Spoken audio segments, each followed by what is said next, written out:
Hey folks, this is Cal Lycus, and in this video we're going to be looking at auxiliary sends and returns, also known as auxiliary buses, how we can use them in a mix to make our mixes feel more alive, perhaps more dynamic, but just generally more interesting and less flat or dry sounding. Let's get into it.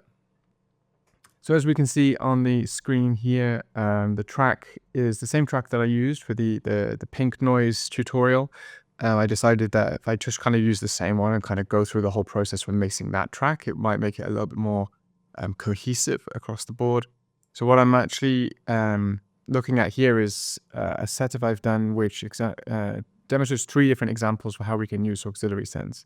Before I go into these examples, what are auxiliary sounds? So essentially what we're doing on the centroids is each one of these channels has the option through these 2 knobs to go into an auxiliary send. Okay, so I can split the signal after it's gone through the initial gain staging and then through this EQ. I can then choose to send it from this channel and split it essentially, so it will still come through the output, but send it over here so that it then goes through this processing. Okay, now a reason that we might do that is if we want to send lots of different signals into that same effect chain.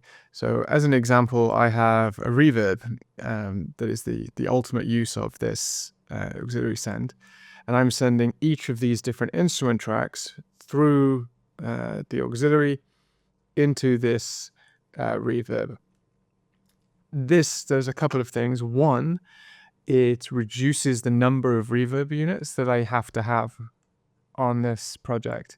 So instead of putting one reverb on every single one of these synths, and then even perhaps for like every single drum sound, what I've done instead is I've created one,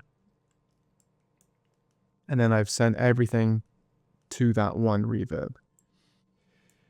So this reduces processing power. The other thing it does for us is it allows all of our instruments to kind of sound like they have this cohesive room sound. So the whole point of reverb in this context is less about sound design or trying to create an interesting sound. It's more about creating the effect of these instruments being real and played in an actual room. So what we're trying to replicate there is that these are all played in the room, but if we do that and each one of these reverbs has a different setting, it kind of sounds like each instrument is being played in a different room, which doesn't really make a lot of sense to the listener. The listener is used to hearing multiple instruments played in one room. That's how we would expect to hear a band play. If we heard them live, we expect to hear, the live sound. So we kind of expect the same thing from recordings. As a result, it's generally a good idea to send them all through the same reverb. And where I've done something slightly different is I have one reverb for all the instruments, but then the drums actually have a different reverb setup. And that's because sometimes drums sound nicer in some rooms than instruments do, and vice versa.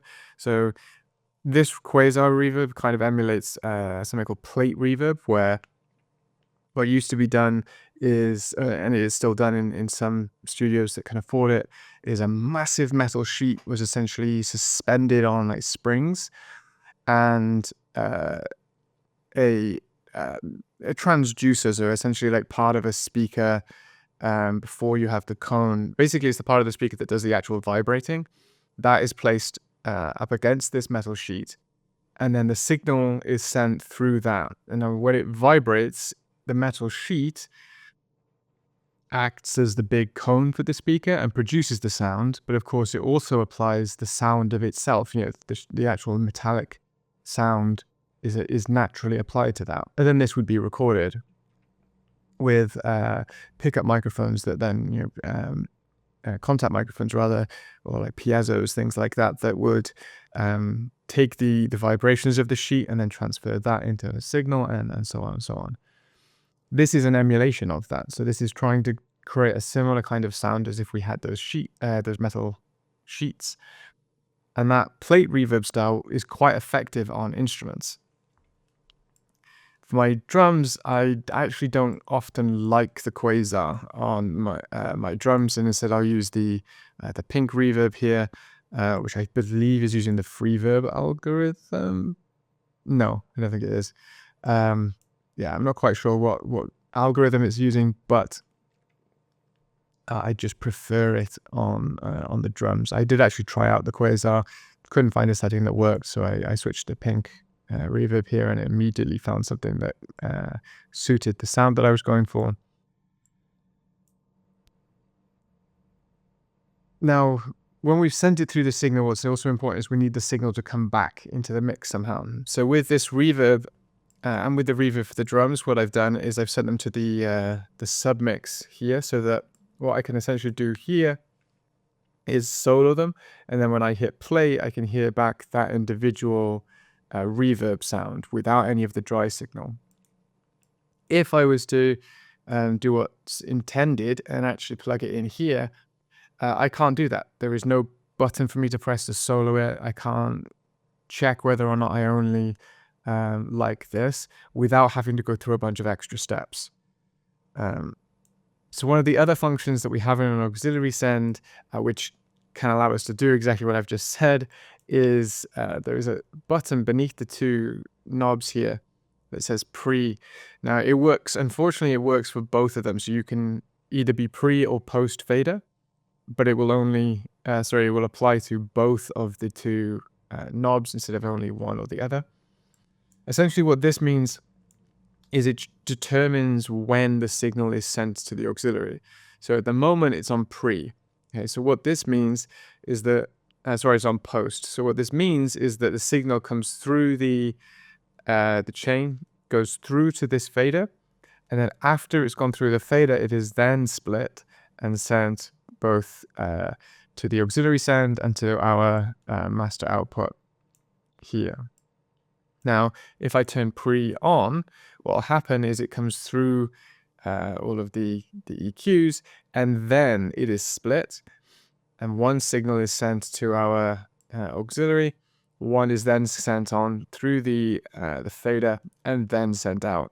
The benefit of that is that I can adjust this fader to adjust the dry signal, and the wet signal will remain the same. It just assumes that I'm getting 100% of whatever I have decided to send to it. So in this case, minus 25 decibels worth of this signal.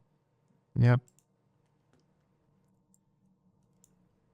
If we turn the pre-fader on and then we turn all of these down, we can hear the completely wet signal, but it's just a load of extra steps for us, whereas I prefer to just have this routed into the submix over here, and then I can just solo it if I need to hear the fully wet signal. Now, what I mean by a wet signal and a dry signal is just unaffected, wet signal is the one that's being affected. So when we have what is essentially parallel processing, so two split signals, one of which is doing one thing, one of which is doing the other. In this instance, we have a dry signal, which is going to our master, and then we have the wet signal, which is running through our auxiliary send, which is going to our EQ, and then a reverb. On the reverb units, we actually have dry and wet levels. So we have to turn the dry one down completely and let the wet one be at 100% in order to have no duplication of the dry signal. Otherwise, what we'll get is the dry signal going out to the master, then we'll have dry and wet signal going through the auxiliary, which means there is going to be twice as much dry signal, or at least it would be twice as much if we had it on full. We can choose how much that would be. Now, what I've done for each of these auxiliaries is actually put an EQ beforehand, and they are preset ones. They're presets that I've created. You're welcome to look them up and use them. The first one here is, I've called it Abbey Road FX EQ for instruments. This is actually based on the EQ settings that Abbey Road have, which is a famous studio in the UK. The Beatles worked out of, quite a few bands and stuff did, but it's just an EQ setting that they have on their auxiliary chain for instruments. And obviously you don't have to stick exactly to that, and they don't either. They will vary it depending on what signal's coming in, things like that. So it's just a good starting point. So you can see here I've actually got a variation which I have used a few times, so I've saved that as well. Then there's another variation which is specifically for the drums, and I do have another one for vocals as well. So let's kind of hear how it sounds. First, I'm going to turn the reverbs off. I'm also going to turn this delay here off because that's the third option. So yeah, some of the instruments you could, some of the effects you could put on these things. Reverb is one I've talked about a few times. You could put delays, choruses, flanges, phases, basically anything that you might want to use on multiple instruments could go through that system. You could even do compression and have like parallel compression going on. It's kind of where the New York compression, that concept came from, splitting the signal into the 3 bands and then compressing each one, but doing that in parallel. That's a viable option. Yeah, but when splitting the signal, obviously just have to be aware that it can cause phase issues. So just, yeah, something to just kind of be aware of in the mix. Right, let's kind of hear how it sounds. I'm just going to play the same loop that we had going before.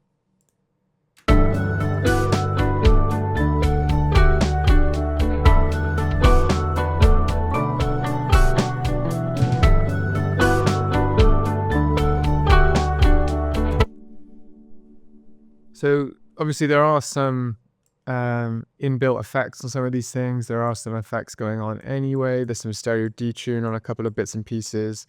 Some of the samples, like the guitar and one of the drum kits, has some natural reverb in it anyway. But other than that, it does sound a little bit flat and dry. So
So here's a perfect example actually of how soloing this, let me just turn the other reverb off, how soloing this channel here needs to actually be done with a pre-fader. So let me just turn one of these on, that one. Still not going to work? Yeah. So this is actually a perfect example. Because this channel is part of the same centroid, if I solo this, I can't actually hear what's going on this delay unit because the effects that are going through it are basically muted. So what I'm going to do is solo each of these effects as well. I think I had it on the lead guitar. No, not on the lead guitar. I have it on the main melody. Oh, that's right at the beginning, so we won't actually hear that one. I have a little bit on the counter guitar. Okay, right.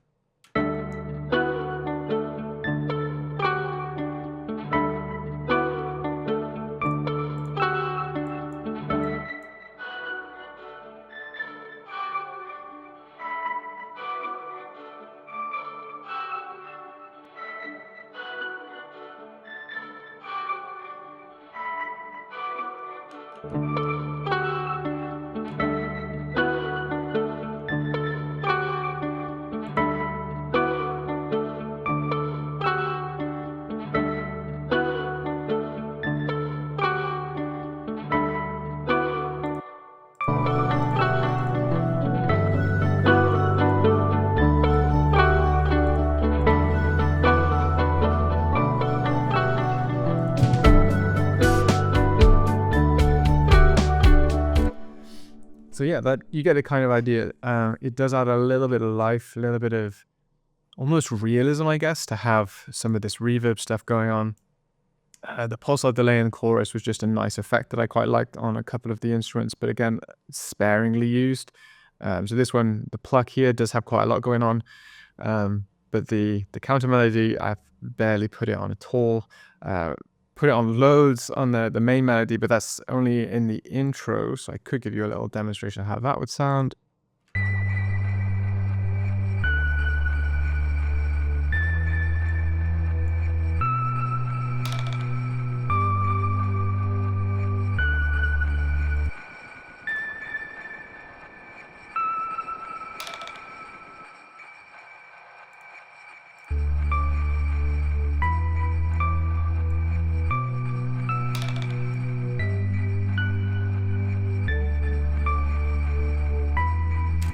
But yeah, you get the idea. So one of the other things I've done in terms of the processing for the reverb on the drums in particular here, I just opted not to do it on the instruments just so I could show different methods. But on the drums, what I've done, as you can see, I've created this splitter setup again, and this is similar to the mastering video where I did the mid-side processing. So what I'm actually doing here is I am processing the mids of the drums and the sides of the like the side signal separately. So they have very similar reverb settings. They both have the same pre-delay time.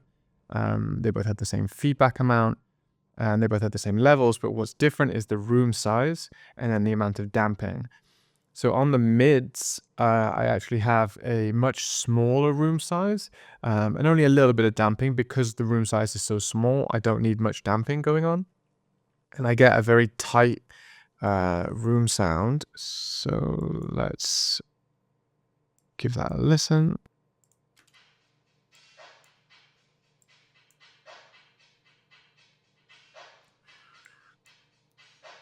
Whereas the sides, they sound much bigger, much further away. If there was a little bit more high content, so I could boost the highs perhaps, but if there was a little bit more high content, I could possibly get an even airier sounding element from the sides there. But yeah, when you put them back together,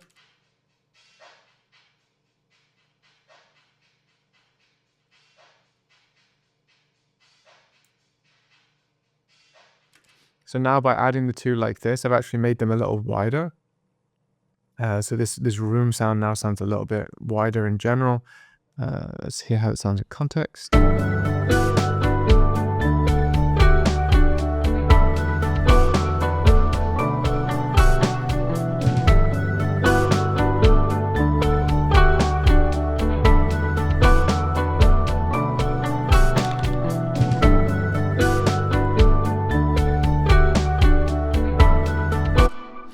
Yeah, there we are.